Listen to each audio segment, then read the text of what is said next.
Hello everyone, আজকেই আমি একটা কোশ্চেন পেয়েছি যে আম, আমার সাথে কেউ খুব খারাপ ব্যবহার করলো বা খারাপ কোনো কিছু করলো, চিট করলো, তো আমি তাকে নিয়ে যদি কোনো কথা বলি, কারোর কাছে শেয়ার করি, সেটা কি কোনো কার্মা হবে? তো অ্যান্সার হচ্ছে অবশ্যই নেগেটিভ কার্মা হবে।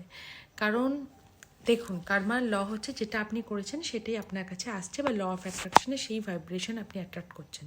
কার্মা তো শুধু আপনার নয়, আপনি যখন আর্থে এসছেন আপনার সাথে সাথে আপনি অ্যানসেস্টারের কার্মাটাকেও হ্যান্ডেল করছেন, হিউম্যানিটি কার্মাটাকেও নিচ্ছেন।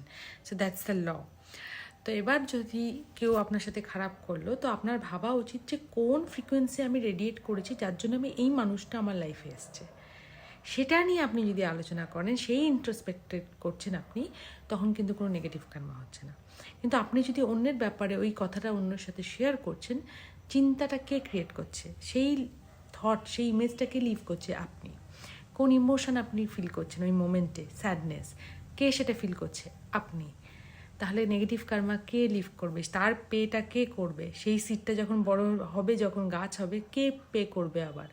আপনাকে।